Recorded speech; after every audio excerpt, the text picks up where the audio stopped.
Good morning students. आज हमारा topic है लिमिटेशन ऑफ बोर मॉडल। हमने प्रीवियस क्लास में डिस्कस किया था बोर मॉडल क्या होता है, व्हाट इज बोर मॉडल। आज हम डिस्कस करेंगे लिमिटेशन ऑफ बोर मॉडल। तो देखो फर्स्ट इसकी लिमिटेशन देखिए आप, stability and line spectrum of hydrogen, line spectrum of hydrogen and hydrogen like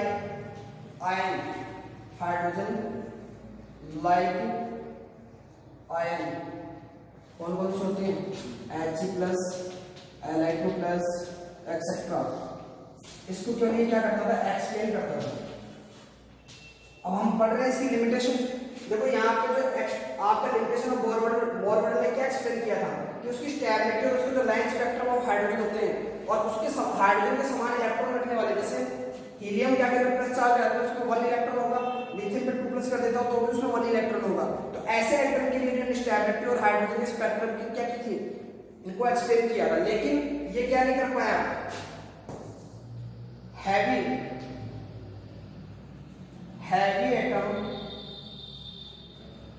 heavy atom जैसे लाइक हीलियम, इनकी क्या है स्पेक्ट्रम डू नॉट एक्सप्लेन। ये हमें हाइड्रोजन से हैवी एटम के स्पेक्ट्रम को एक्सप्लेन नहीं कर पा रहा है कि स्टेबिलिटी। जैसे हीलियम में केवल 2 इलेक्ट्रॉन्स आर कंटेंट, जो 2 इलेक्ट्रॉन रखता है अपने पास, फिर भी ये क्या नहीं कर पाया बोर मॉडल, उसको एक्सप्लेन नहीं कर पाया कि उसके अंदर कैसे स्पेक्ट्रम हमें प्राप्त होते हैं, कैसे उसकी स्टेबिलिटी होती है, ये कौन नहीं बता पाया हमें, बोर मॉडल। दूसरा मॉडल देखिए आप,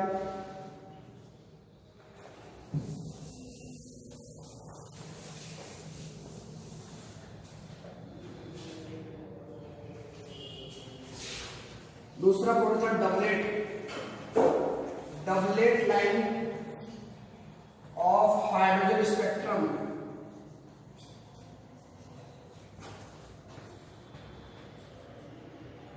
ये भी क्या नहीं कर पाया, डू नॉट एक्सप्लेन। अब डबलेट लाइन का मतलब समझो आप, 2 लाइन एक दूसरे के पास क्लोज की होती है।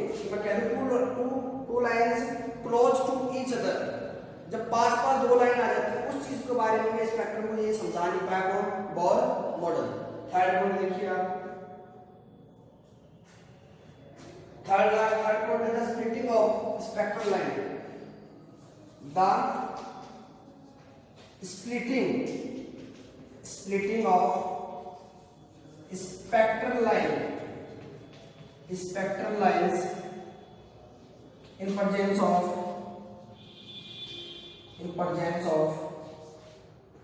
magnetic field,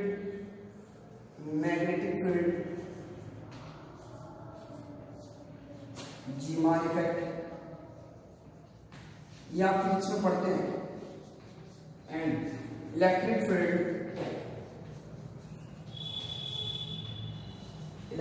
यानी स्टार्क इफेक्ट। देखो ये हमें दूसरी कमी क्या थी, इसकी लिमिटेशन क्या थी, ये स्प्लिटिंग ऑफ स्पेक्ट्रल लाइन पर जैसे क्या नहीं कर पाए, एक्सप्लेन नहीं कर पाए। This splitting of spectral line in presence of magnetic field and electric field is not explain.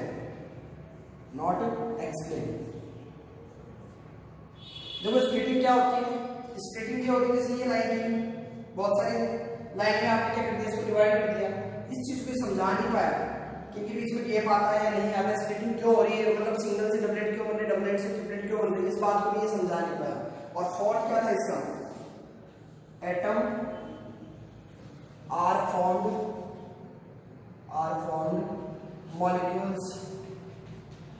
molecules by chemical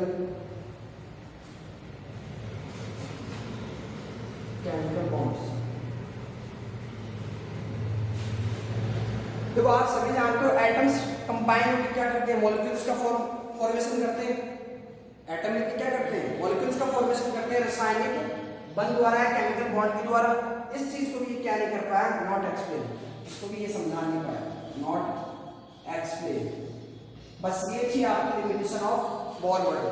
इसमें 4 कमियां बताई थी, 4 लिमिटेशन थी इसकी।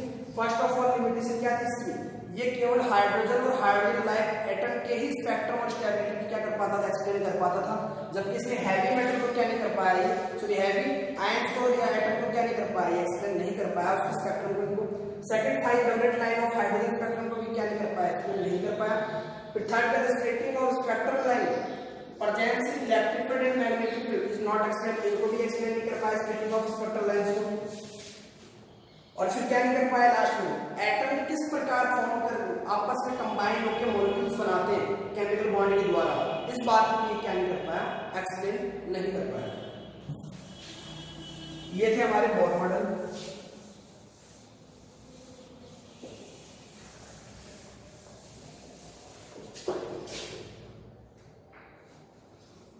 अब देखिए डुअल नेचर ऑफ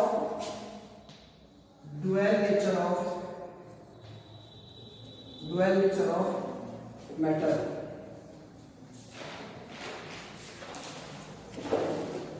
अगला टॉपिक है डुअल नेचर ऑफ मैटर। इसको सबसे पहले आपको एक्सप्लेन किया था डी ब्रोगली ने,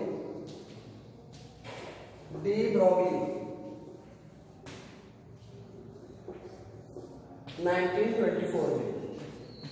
किसने एक्सप्लेन किया था, 1924 में डी ब्रोगली ने। अब देखो डुअल नेचर का मतलब क्या होता है, व्हाट इज डुअल नेचर,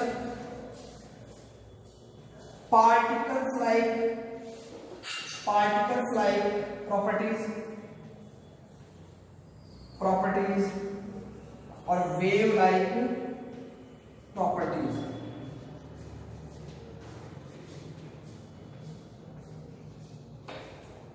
तो डी ब्रोगली ने एक्सप्लेन किया कि इसमें डुअल नेचर ऑफ मैटर की डुअल नेचर होती है, उसमें कुछ गुण तो कैसे होते हैं, पार्टिकल्स के जैसे होते हैं, और कुछ जो प्रॉपर्टीज होती है वो कैसी होती है, वेव के समान होती है। दोनों उसमें प्रॉपर्टीज पाई जाती है, वेव लाइक की और पार्टिकल्स लाइक की।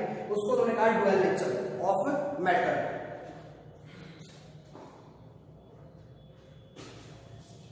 फिर देखिए डी ब्रोगली ने क्या समझाया हमें, आप इसकी एक तरीके से नियम के अनुसार देखो, अकॉर्डिंग टू डी ब्रोगली इन्होंने क्या कहा, देखिए photon have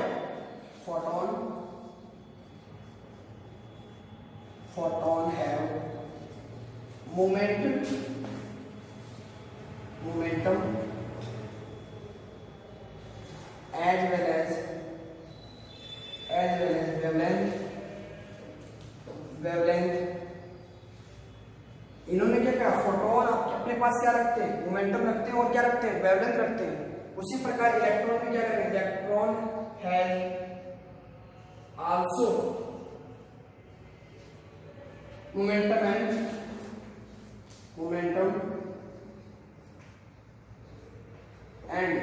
as well as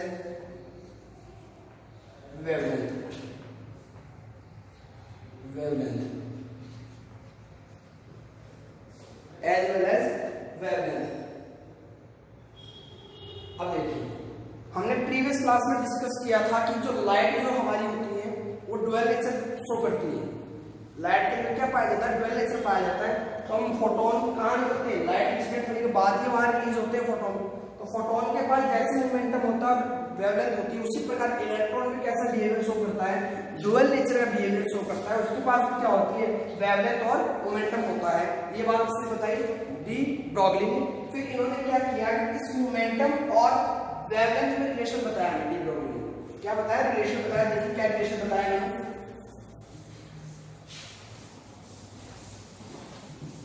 दूसरी चीज हमें क्या बताया डी ब्रोगली ने, रिलेशन बिटवीन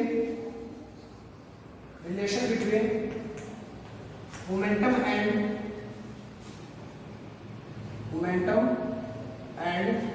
वेवलेंथ। इसका रिलेशन बताया। और हमें एक क्वेश्चन दी इन्होंने, क्या दी क्वेश्चन, देखो lambda is equal to h upon p is equal to m p, so lambda बराबर h upon m p. This equation is given by de Broglie और this equation show relation between momentum and wavelength. ये हमें क्या बताती है, relation बताती है इसके बीच में, मोमेंटम और वेवलेंथ के बीच में हमें क्या बताती है, रिलेशन बताती है। ये तो थी, और यहाँ पे लिख लेंगे एच क्या है, यहाँ पे प्लांक कांस्टेंट, और इसकी वैल्यू होती है 6.626 इंटू 10 की पावर -34, और एच आपको बताया कि लैम्डा यहाँ क्या है, वेवलेंथ, जबकि एम यहाँ पे क्या है, मास ऑफ इलेक्ट्रॉन, और बी क्या है, वेलोसिटी, ये आपको याद दिया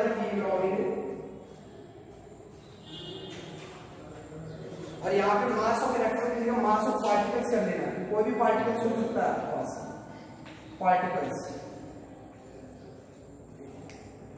तो देखो 2 पॉइंट्स आपको ध्यान में रखने हैं। सबसे पहला पॉइंट आप क्या ध्यान में रखो, जिस प्रकार फोटोन के पास मोमेंटम और क्या होता है, उसके पास मोमेंटम के साथ वेवलेंथ होती है, वैसे ही इलेक्ट्रॉन भी क्या करता है, मोमेंटम और इलेक्ट्रॉन रखता है। सेकंड इन्होंने क्या बताया, मोमेंटम और वेवलेंथ के अंदर क्या बता दिया, उन्होंने रिलेशन बता दिया, वो रिलेशन हमने याद की है। अब एक क्वेश्चन करके देखते हैं इसके ऊपर।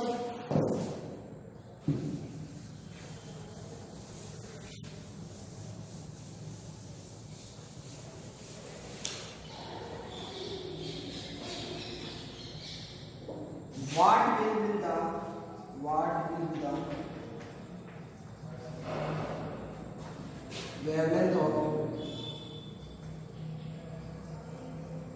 wavelength of a ball 0.1 kg and speed is 10 की पावर या 10 मीटर पर सेकंड। ये आपके पास क्वेश्चन है, आपको क्या कैलकुलेट करना है, वेवलेंथ कैलकुलेट करना है, लैम्डा आपके पास गिवन क्या है, मास गिवन है m, और यहाँ पे क्या गिवन है आपके पास, v, स्पीड भी गिवन है आपके पास। आपका फॉर्मूला क्या था, लैम्डा बराबर h/mv। h हमारे पास वैल्यू कितनी होती है, 6.626 इंटू 10 की पावर -34। हमारे पास वेट कितना है, 0.1 kg इंटू आपके पास वेट कितना है, 10 की पावर मीटर पर सेकंड, यानी आप 10। अगर आप इस पॉइंट को हटाओगे तो 10 चला जाएगा, 10 से 10 कैंसिल हो जाएगा, टोटल क्या आ जाएगा आपके पास 6.626 इंटू 10 की पावर -34। ये आपके पास क्या आ जाएगा, आंसर आ जाएगा। यूनिट लगा लेना क्या कि जूल वगैरह, ठीक है। ये था हमारा पहला क्वेश्चन। आगे देखिए second question.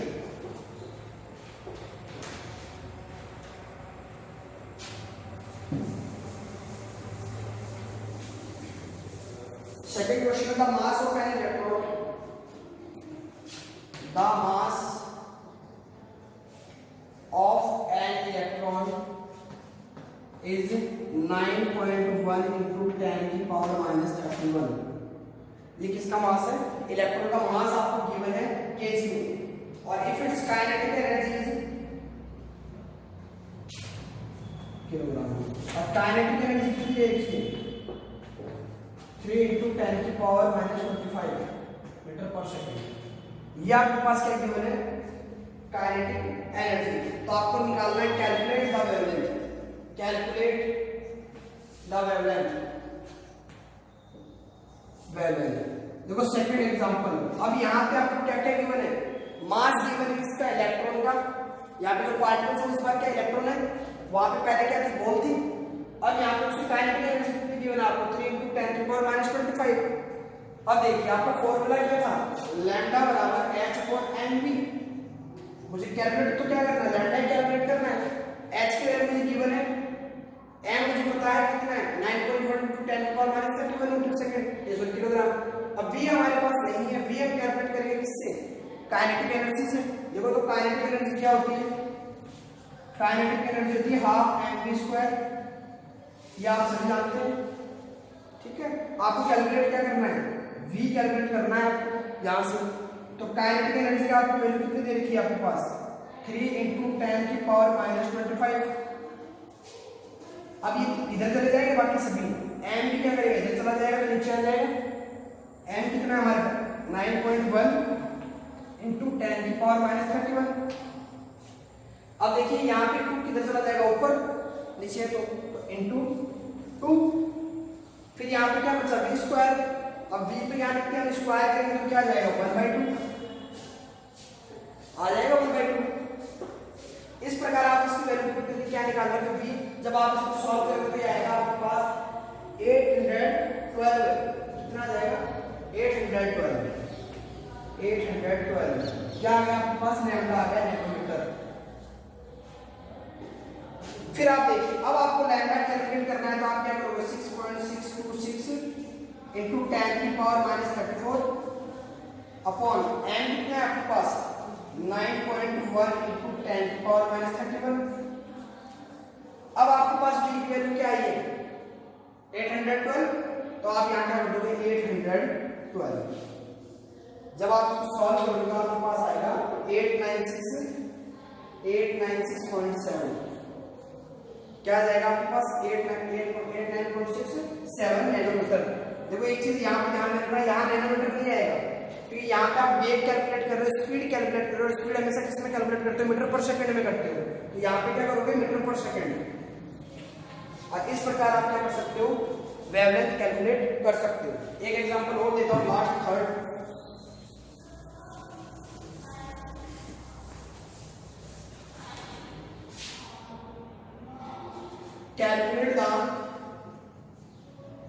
calculate the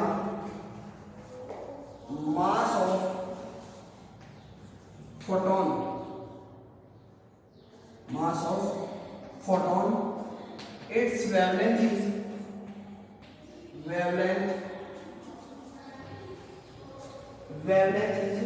3.6 angstrom, 3.6 angstrom. ये आपके पास गिवन है क्वेश्चन, क्या दिया आपको, calculate the mass of photon with wavelength 3.6 angstrom. अब आपके पास क्या दे रखा है, वेवलेंथ आपके पास दे रखी है, कैलकुलेट क्या करना है मास। तो देखिए आपके पास फॉर्मूला क्या है, लैम्डा बराबर h/mv।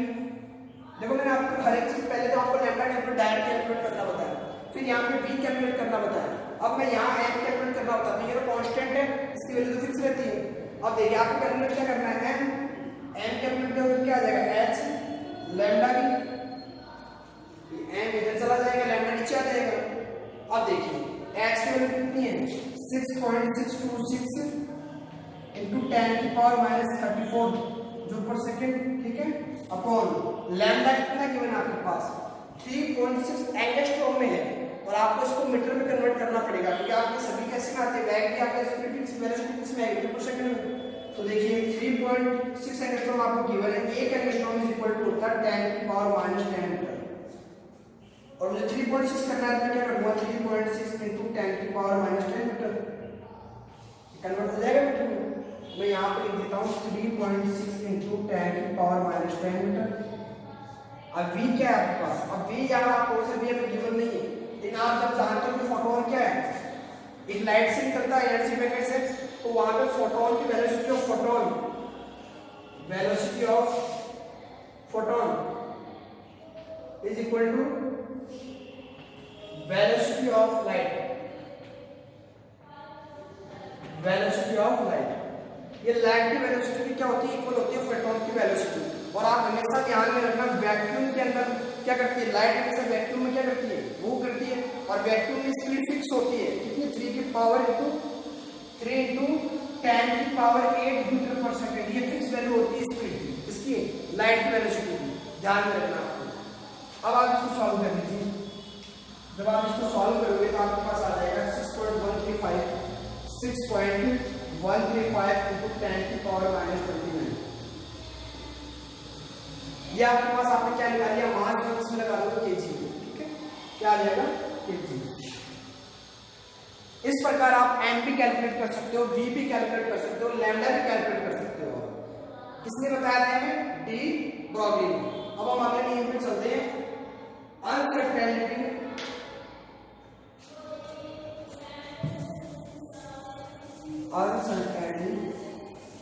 Heisenberg principal.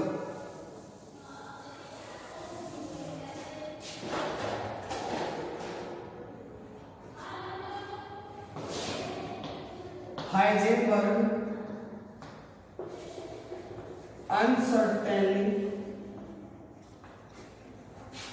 प्रिंसिपल। देखो ये नियम जो आपके पास ये जो प्रिंसिपल है, Heisenberg uncertainly principle is given by Werner Heisenberg. Werner Heisenberg किन्होंने दिया? Werner Heisenberg. इनको देखो 1934 में तो क्या दिया गया? नोबेल प्राइज दिया गया इस नियम के लिए। क्या दिया? इस प्रिंसिपल के लिए इनको 1934 में क्या दिया गया? नोबेल प्राइज दिया गया। और इन्होंने ये प्रिंसिपल दिया कब था? 1927 में। 1927 में इन्होंने प्रिंसिपल दिया था, सॉरी 32 में दिया गया नोबेल प्राइज 32। अब देखिए हाइजेनबर्ग अनसर्टेनली प्रिंसिपल का मतलब क्या होता है? इन्होंने क्या कहा? देखो impossible to determine, impossible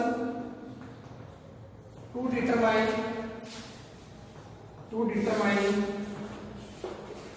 impossible to determine simultaneously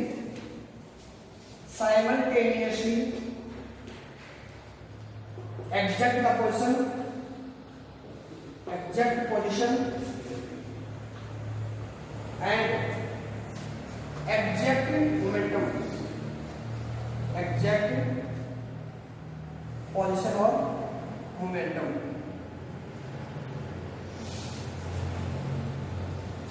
देखो हाइजेनबर्ग अनसर्टेनली प्रिंसिपल में इन्होंने क्या बताया कि आप इम्पॉसिबल निकालना, क्या डिटरमाइन करना? साइमल्टेनियसली का मतलब होता है साथ साथ। एग्जैक्ट पोजीशन आप उसकी स्थिति में नहीं बता सकते और एग्जैक्ट क्या नहीं बता सकते, मोमेंटम नहीं बता सकते ऑफ एन इलेक्ट्रॉन। आगे लिखना ऑफ एन इलेक्ट्रॉन। ये हमें बताया था हाइजेनबर्ग अनसर्टेनली प्रिंसिपल ने। और फिर इन्होंने क्या किया? पोजीशन और मोमेंटम में हमें क्या दिया? एक इक्वेशन डेराइव की। वो इक्वेशन हमारे पास क्या थी? Delta x delta px is greater than equal to h/4 pi. अब आपको डेल्टा x निकाल सकते हो यहां से, तो क्या आ जाएगा? h/4 पाई इनटू डेल्टा px। अब p का मान n भी रख सकते हो आप यहां पे, ठीक है? इस प्रकार आप क्या कर लेते हो? कैलकुलेट कर लेते हो क्या? अनसर्टेनली पोजीशन और अनसर्टेनली मूवमेंट। यहां पे मैं लिख देता हूं डेल्टा x क्या है यहां पे? अनसर्टेनली पोजीशन डेल्टा x क्या है? अनसर्टेनली इन पोजीशन और डेल्टा px क्या है यहां पे? Uncertainly in momentum. ये था हमारा हाइजेनबर्ग अनसर्टेनली प्रिंसिपल। क्या था? Heisenberg uncertainly principle. अब कल हम इसका एक एग्जांपल करके देखेंगे। आज के लिए इतना ही। Thank you. कितना